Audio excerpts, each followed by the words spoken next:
And yes, I'm here again, and now we will be talking about psychological report. So what is psychological report? I guess everyone is familiar with this.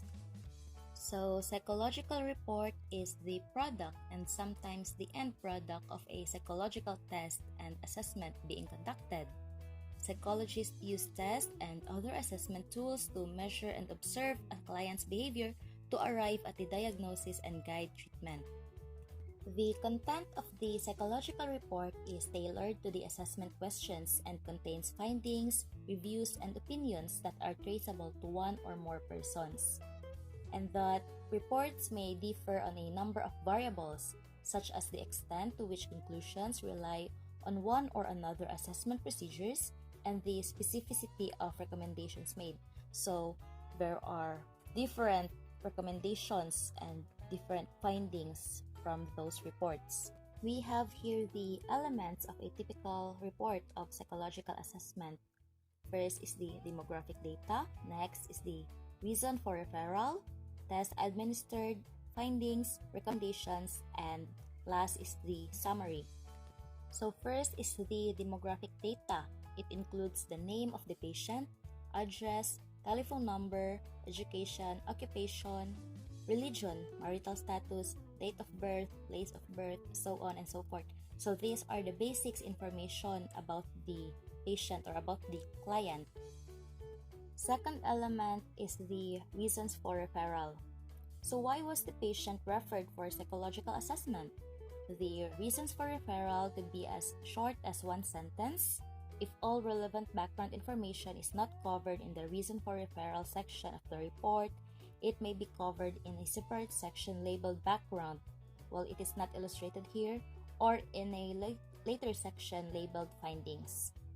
Example of a referral is, Johnny was referred for evaluation to shed light on the questions of whether his inattention to class is due to personality, neurological, or other difficulties. It could be as short as that. Next element is the test administered. So test administered, it is a list of the names of the tests that were administered along with the date or dates that each test on the list was administered. So we can see here the name of the test and as well as the date. For example, in our case, we could include the draw a person and draw a house 3-person test as well as the 16 personality test. Next to the test administered is the findings. Findings is a report of the results of the test. It may also include extra test considerations such as observations during the conduct of the test. For example, the client's motivation to take the test, level of fatigue, rapport with examinee. The findings section of the report is where all the background material, behavioral observations, and test data are integrated to provide an answer to the referral question. It may begin with a description that is detailed enough for the reader of the report almost to visualize the examinee. Next is the recommendations. For the recommendations, it should be made on the basis of the psychological assessment with particular attention to factors such as personal aspects and deficiencies of the client. Recommendations should be given with the goal of addressing the problem being presented. So some recommendations includes for psychotherapy and other interventions, consultation with a neurologist, placement in a special case, or short-term family therapy. Last is the summary. The summary includes brief presentation of the reason for referral, findings, and the recommendation. It should provide a concise statement of who the examinee is, why the examinee was referred for testing, what was found, and what needs to be done. And that's it for the elements of psychological report. And now let's proceed to the next topic, the Barnum effect. So what is Barnum effect? The Barnum effect in psychology is also known as the Forer effect, is when an individual believes that personality descriptions apply specifically to them. For example, reading your horoscope in a newspaper and releasing it's surprisingly accurate. For Barnum effect, people here tend to accept vague and general personality descriptions as uniquely applicable to themselves without realizing that the same description could be applied to just about anyone.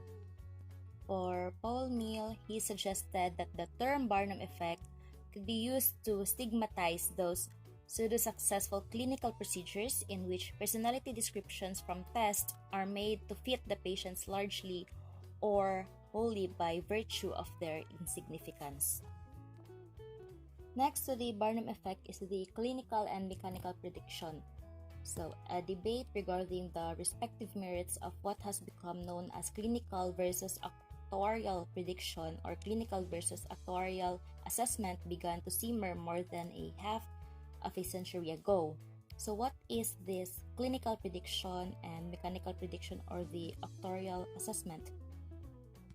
So a clinical prediction is the application of a clinician's own training and clinical experience as a determining factor in clinical judgments and actions, whereas mechanical prediction is the application of empirically demonstrated statistical rules and probabilities to the computer generation of findings and recommendations. So from the word itself, mechanical, it used computers and other means of technologies to gather findings and recommendations. A clinical judgment and prediction refers to the typical procedure long used by applied psychologists and physicians in which the judgment puts data together using informational and subjective methods. On the other hand, mechanical prediction, including statistical prediction, actuarial prediction, and what we may call algorithmic prediction, is by contrast specific. Once developed, application of mechanical prediction requires no expert judgment.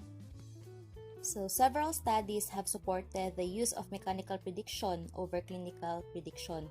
One of the reasons is that some of the methods used in the comparison research seem to tip the scales in favor of the statistical approach. So they are in favor more on the statistical approach, which would be found in the mechanical prediction. However, a negotiation between the clinical and mechanical prediction was proposed by Dana and Thomas in the year 2006. According to them, clinicians can provide information that computers simply cannot capture in the form of frequency tables.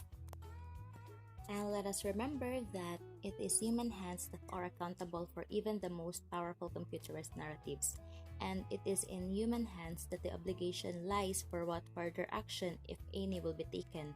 There is no substitute for good clinical judgment, and the optimal combination of actuarial methods and clinical judgment must be identified for all types of clinical decision making.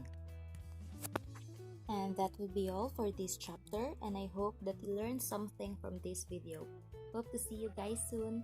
Have a good day and keep safe always.